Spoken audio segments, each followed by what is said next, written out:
Depuis le collège, en troisième, j'ai fait mon stage, m'a plu, et par la suite, du coup, je me suis orienté vers un CAP en carrosserie réparation à Colomiers, chez les Compagnons du Devoir. J'ai effectué mes 2 ans là-bas, à l'entreprise Rétro-Carrosserie. Ensuite, j'ai basculé sur un CAP peinture. Ça m'a pas plu du tout. J'ai trouvé ça, j'étais pas dans mon élément, enfin j'aimais pas trop. Du coup, j'ai essayé de demander à passer en CQP, parce que normalement il faut d'abord avoir le CAP. J'ai pu passer en CQP. Bah, moi j'aimais pas l'école et je trouvais que c'était une bonne alternative au lycée. Parce que j'ai jamais aimé trop le collège, faire les devoirs et tout. Enfin, je m'ennuyais, je trouvais pas ma place là-bas. Et moi je voulais faire quelque chose de mes mains, j'ai toujours été assez manuel. Depuis tout petit, le collège, le soir, moi je posais mon cartable et je bricolais dans mon garage, je le reprenais le lendemain, je cherchais mon sac. J'étais pas du tout dans cette perspective de continuer d'être assis sur une chaise, à écouter des profs parler, je sais pas, ça m'ennuyait. Néanmoins, je voulais faire quelque chose de concret et d'instantané, donc je me suis orienté vers ça. Bah déjà, on a 5 semaines de congés par an. Ça, la première année, bon voilà, ça fait un peu mal. Après, on s'y habitue. Et ensuite, on est en alternance, c'est-à-dire que parfois on est à l'école, parfois on est à l'entreprise. Ça dépend des établissements, parfois c'est 50-50, parfois c'est 3 semaines en entreprise, 1 semaine à l'école. L'avantage, c'est qu'on rentre dans la vie professionnelle directement.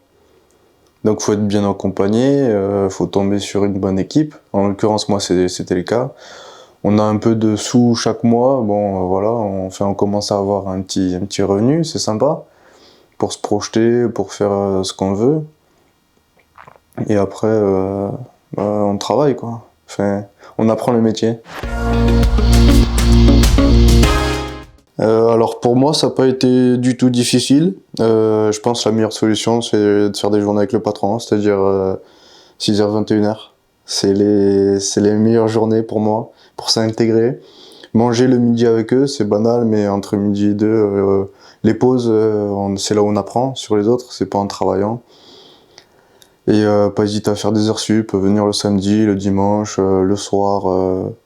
Il faut y aller, il faut être avec le patron, voir comment ça se passe, parce qu'on a toujours ce côté qu'on imagine des patrons, mais jusqu'au jour où on passe la journée entière, on fait l'ouverture, la fermeture. Et là, ce côté avec les clients, où il faut gérer les problèmes, les fournisseurs, les employés, c'est un tas de choses, c'est passionnant. Mais les qualités, il en faut pas beaucoup, il faut être motivé. C'est une des plus grandes qualités, motivé, assidu. Et il faut y aller. Il faut pas avoir peur de se lancer, il faut travailler. Tu n'y arrives pas, c'est pas grave, tu fais ça pas bien, c'est pas grave, faut demander comment faire. Faut pas se buter, faut pas s'arrêter sur quelque chose, c'est pas grave, on avance. T'as fait une bêtise aujourd'hui, bah, t'en apprends, on est là pour apprendre de toute façon. Et c'est en faisant des bêtises qu'on apprend, hein, donc plus tu fais de bêtises, plus tu seras meilleur à la fin. Alors, c'est mon père qui m'a orienté vers la carrosserie. Il connaissait un carrossier à côté de chez moi, on avait acheté une voiture. Et il savait pas trop qu'est-ce que j'allais faire, du coup il m'a trouvé ce stage et il fut que j'ai adoré. J'ai bien aimé ce qu'il faisait et c'est là où j'ai découvert le métier de carrosserie. À court terme, CDI, si mon patron m'embauche, je pense que là-dessus il est OK. Et ensuite, d'ici quelques années, me mettre auto-entrepreneur, tâcheron, c'est-à-dire, on appelle ça comme ça dans le métier. C'est comme de l'intérim, on va dans certains garages, ça me plaît, le côté visiter, voir comment les autres travaillent, avec quels produits, quels matériaux. C'est pas les mêmes façons de travailler, c'est pas les mêmes produits, ça n'a rien à voir. Ça, dans notre métier, on le voit beaucoup. Et ça me plaît, aller dans les garages, discuter, voir l'expérience des autres, qu'est-ce qu'ils ont fait, comment ils en sont arrivés là. Parce que je trouve que j'ai pas assez d'expérience, faut accumuler une certaine expérience. C'est un pas en avant, c'est pas c'est pas sans conséquence. Et ce qui me freine aussi, c'est le côté administratif. Ça me fait un peu peur, comme tout patron, je pense, parce que de base, on est du métier, on n'est pas dans les papiers. Et c'est un monde à part. Donc faut pas hésiter, les gens qui cherchent leur voie, à faire des formations, à faire de la mécanique, de la carrosserie, de la menuiserie. Il faut trouver sa voie. Et il faut pas hésiter à demander, voilà, tiens, tu fais quoi ce week-end? Ben, est-ce que ça m'intéresse? Est-ce que je peux revenir avec toi? Motive-toi, fais-le avec passion et envie, et vas-y à fond. Il faut pas... le patron, il t'a pris, il faut lui rendre l'appareil. C'est le monde du travail, c'est pas simple, donc faut y aller avec motivation. C'est pas grave si tu sais pas faire. Du moment où tu es motivé, on peut aller loin dans la vie.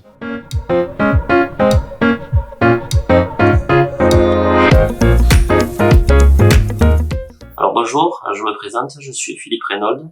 Je suis gérant de la société Rétro Carrosserie qui est basée sur la Salvetat Saint-Gilles.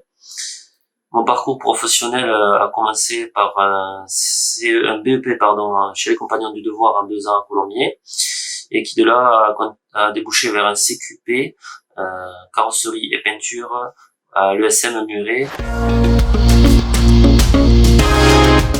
Moi, étant donné que j'avais pas un énorme bagage, l'école c'était pas mon fort concrètement, mais dès que je suis rentré dans la partie professionnelle et dans la passion de l'automobile, j'ai réussi à m'épanouir et à me mettre tout simplement au travail pour pouvoir apprendre, étudier dans ce métier-là, parce que j'avais vraiment un intérêt à le faire.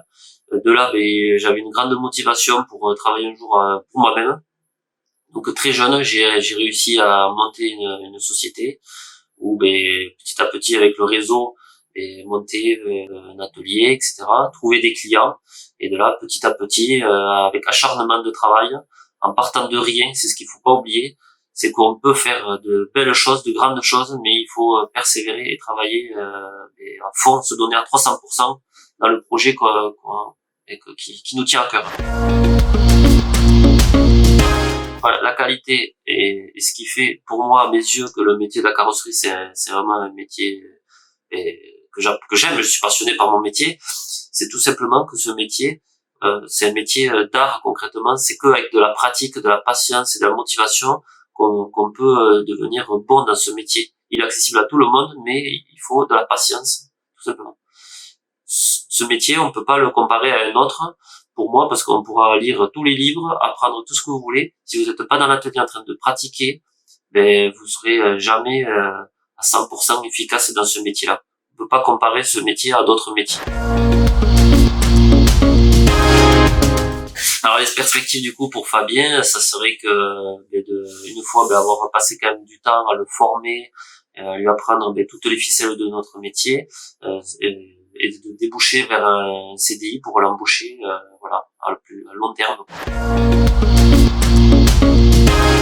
En tant que chef d'entreprise, nous, dans notre domaine d'activité où on est sur un résultat visuel où le véhicule, par exemple, doit être dans un état parfait, réparé, dans les règles de l'art, ce qu'on cherche, c'est quelqu'un qui soit minutieux, patient, et qui ait vraiment la passion et l'amour de bien faire les choses.